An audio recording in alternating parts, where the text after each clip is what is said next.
What's up, everybody? Welcome back to Takeshi Aquatics. And as promised, I'm just going to do a quick tour of my little humble, little tiny, actually not even tiny. My shop is more like microscopic. But you guys asked for it, and I am actually kind of embarrassed about the shop because it's so tiny. But to be honest, I mean, microscopic is fine. Anyway, I'll just get to the point. Since it's such a small shop, it's probably not going to be a very long video, but at the same time, I like to talk a lot. So potentially this video might take a while. Hopefully not too much.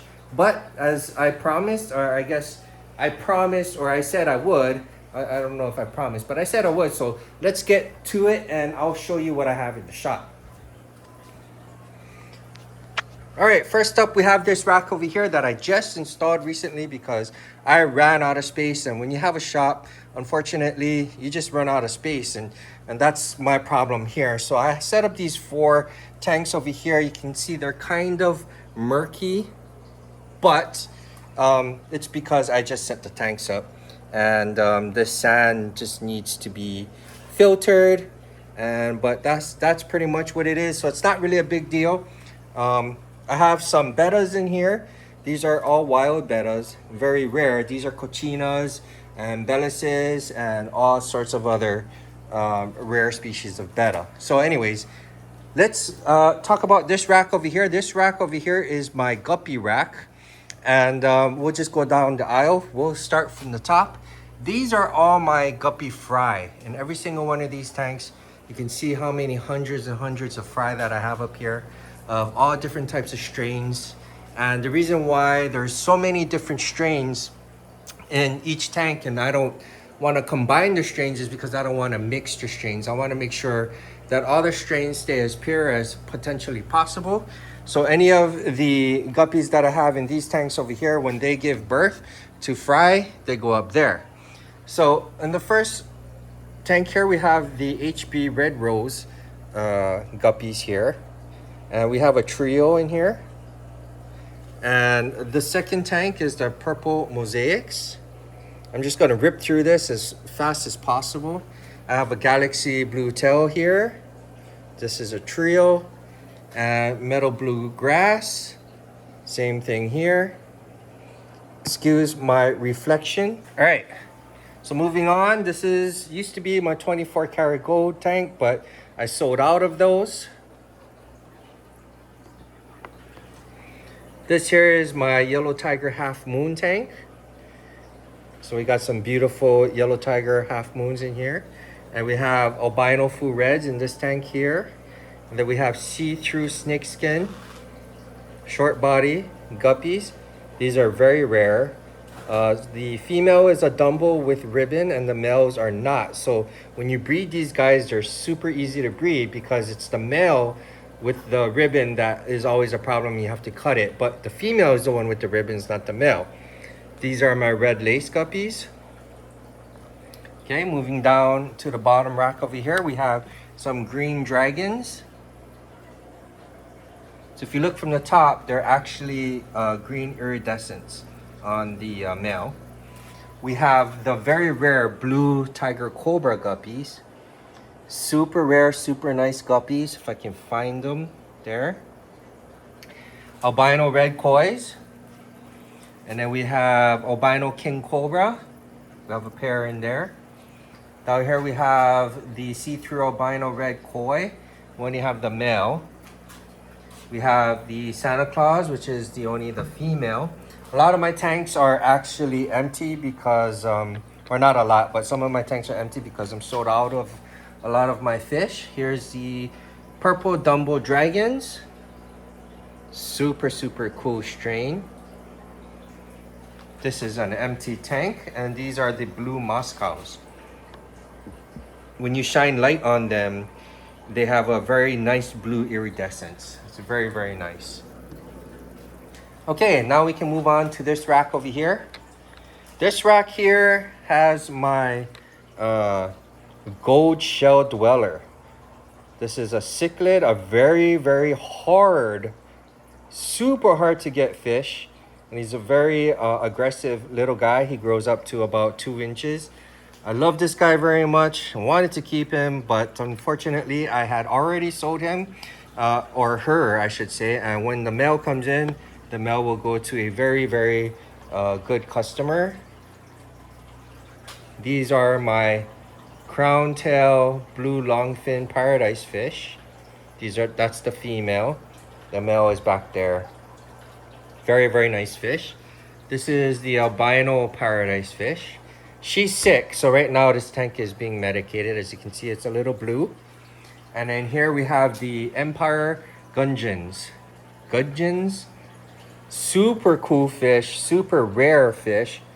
There's a lot of gudgeons out there, but not the Empire ones. The Empire ones are a little bit rarer. They do color up to red, but I'm just waiting for that to happen. These are the rarer crown tail albino sky blue guppies. Look at that. Never seen guppies like that before, and they're albino too on top of that.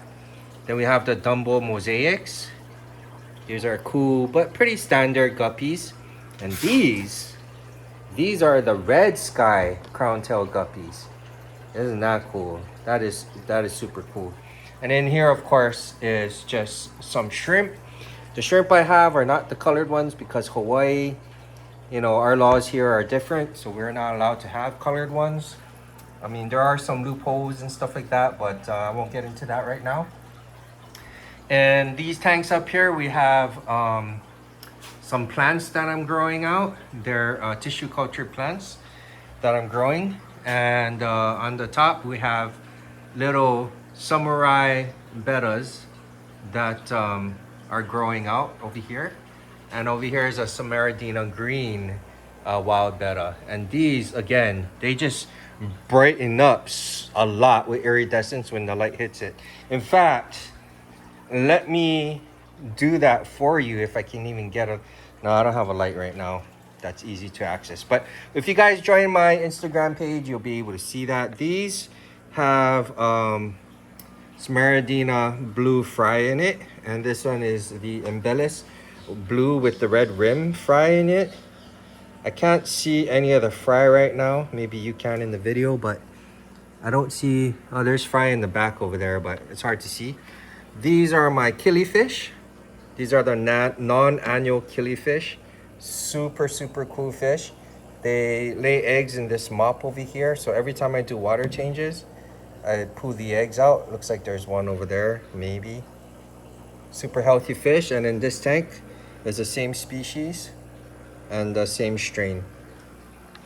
Down here, we have a betta, a wild betta, Samaradina, sorry. These two tanks are empty because they went to that rack over there, the fish that was in there. And here we have Kohaku Santa fry. And these are the leery tail, long tail ones that I'll show you in a bit. And over here we have female killifish, the non-annuals. This rack here is actually my acclimation / quarantine rack. So the way this works is these PVC pipes, because I know people ask, will go under this tank over here. And what it does is it props the tank up like that. And as you can see, it forces the water to the end of the tank there, because the bags that these fish come in are so small. Water is like very minimal, it's very small. So if I was to leave the tanks leveled like this, the fish would have no water to swim in. So when I pour all the bags into these tanks, when you watch my videos, they'll be propped up with these PVC pipes. And these here is just air that I have here, and I just turn this nozzle here and then air will pump out. You can kind of see a little bit of air coming out already. I don't know, there's not enough water. Maybe if there, you can see the air come out. So in this tub here, I have acclimated water, or not really acclimated water, that doesn't make sense. I have treated water that treats ammonia, because a lot of times when fish get shipped here, there's a lot of ammonia in the bag. So when I acclimate the fish using these things here, what I do is there's a pump in there, and all I do is I put this in here, turn the nozzle, and it drip acclimates the fish for me. And then that that helps me acclimate the fish. And because this is also a quarantine rack, after they're fully acclimated in these tanks, the next day I do a half water change, then the next day I do a full water change, and then they stay in these tanks for quarantine for at least a week. And then after a week, if everything looks good, then they can go into one of their longer term homes, but still short term because they'll eventually get sold. Now this is my Betta rack. All Bettas go in this rack here, and there's like a sump sort of thing on the bottom here, where we just have a regular filter on the bottom with K1 balls in there and biomedia. Down here we have UVC light and a pump. So the way it works is in these tanks here, these tanks are 2.5 gallons. And where are you? There you go.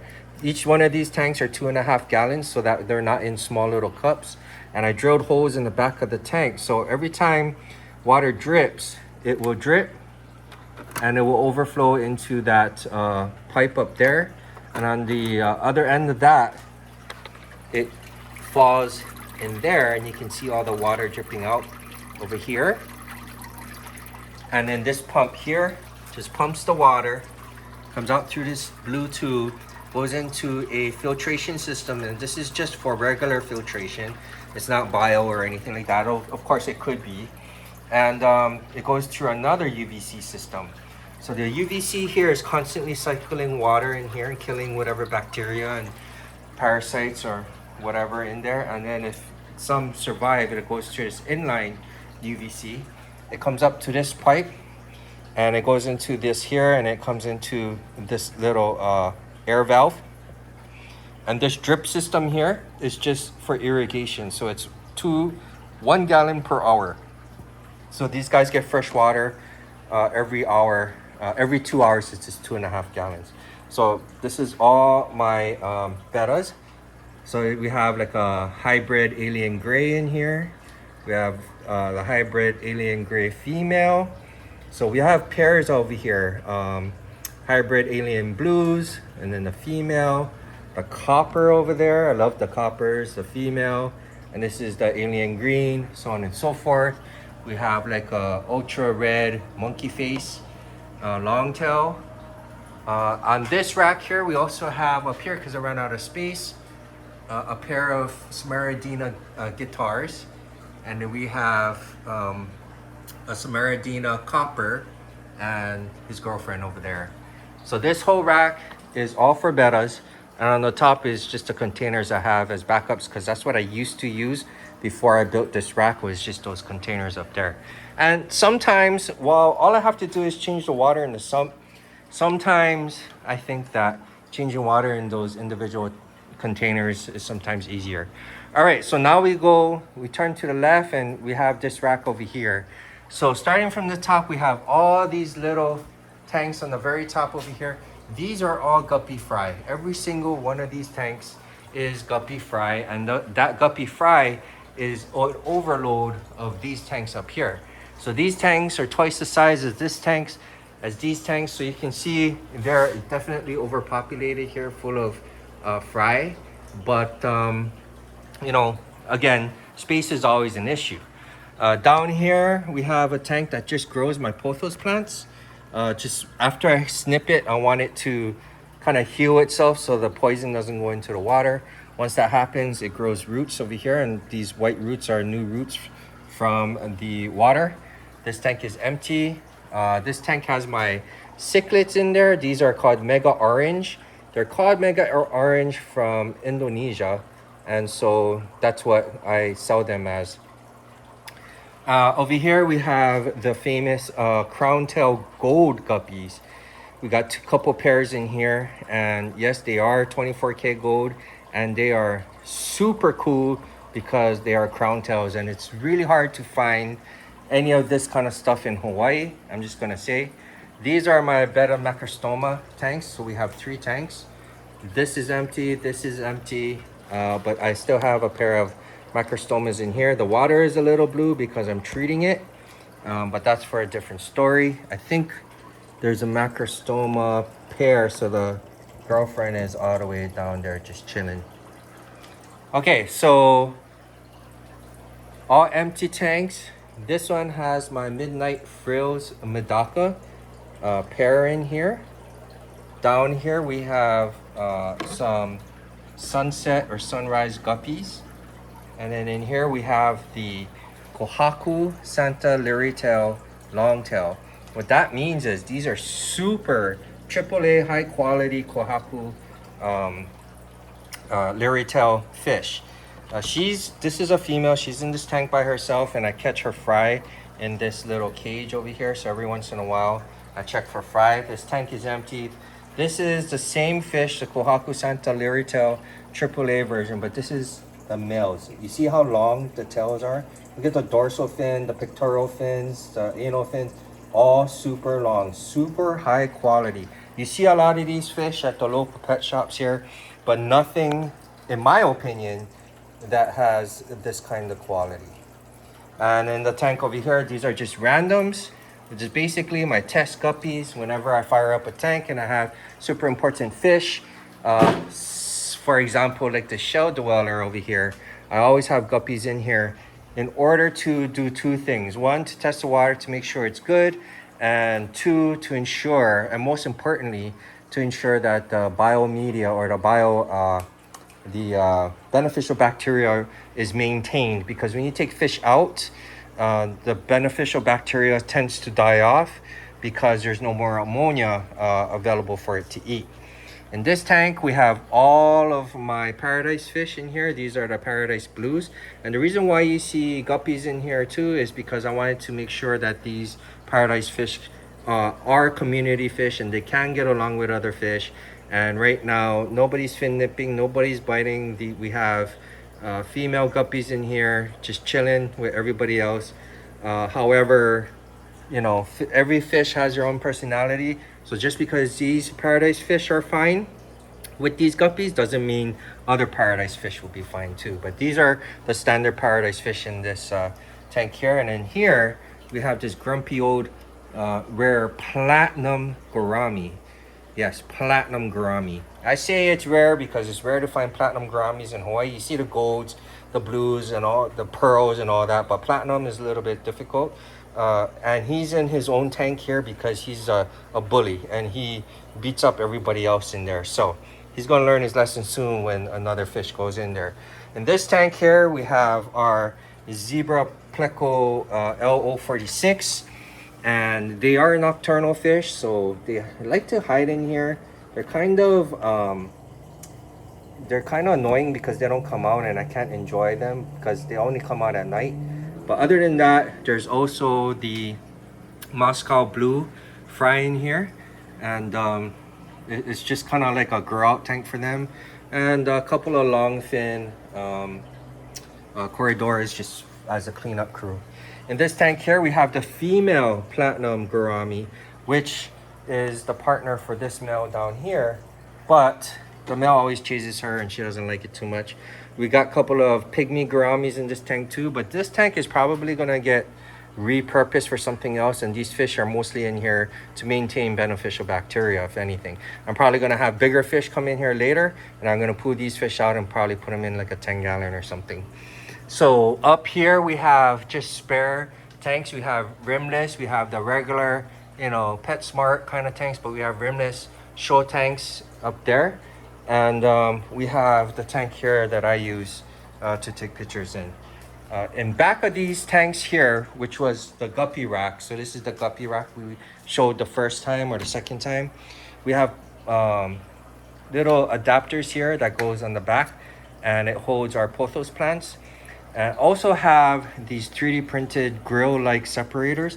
And every time the guppies give birth, the fry end up back here. So every morning I come back here and I check for the fry, and if I see any fry, I just scoop it up from here and then go straight up here and then drop it into the tank.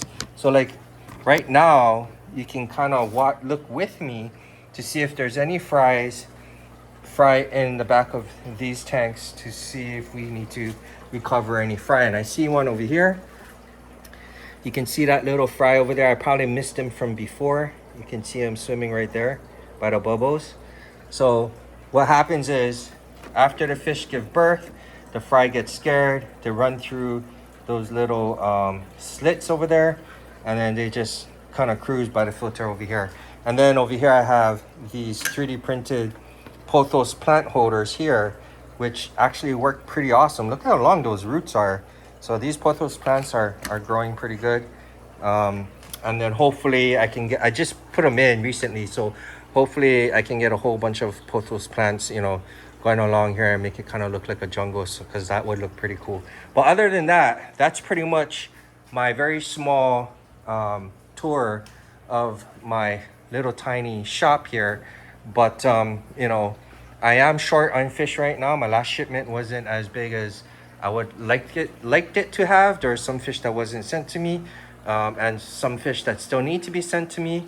I do have a plan to probably put something like a 75-gallon tank on this side, but I'm not sure yet because I'm bringing in fish that are a lot bigger than like fish like these guppies. So other than that, it's been 21 minutes. It hasn't been, you know, as long as I thought it would have been, but this is pretty much the little tour of my microscopic shop over here. And well, thank you very much for, you know, joining me in this little tour. Hopefully I can get a bigger shop. Actually, hopefully I can get a shop that's open to the public, because right now this shop is a private shop just in my garage, as you can tell. And Hawaii state law doesn't allow me to be open to the public because this is in a residential area and the neighbors will probably complain. In fact, we have a lot of, you know, anyways, I won't get into it, but you know, I gotta stay within the rules, and Hawaii has a lot of strict rules, and so I have to abide by them, or else, you know, it's just, it wouldn't work for me if I don't follow the rules, and that's pretty much how it works. Other than that, I mean, there's not much that I have here, and most fish that I order is fish that people had already ordered, because I'm more of a broker than anything else. And the reason why I stock some fish is because, you know, sometimes I want to bring in fish to save on shipping when other people order fish. But other than that, that's pretty much it.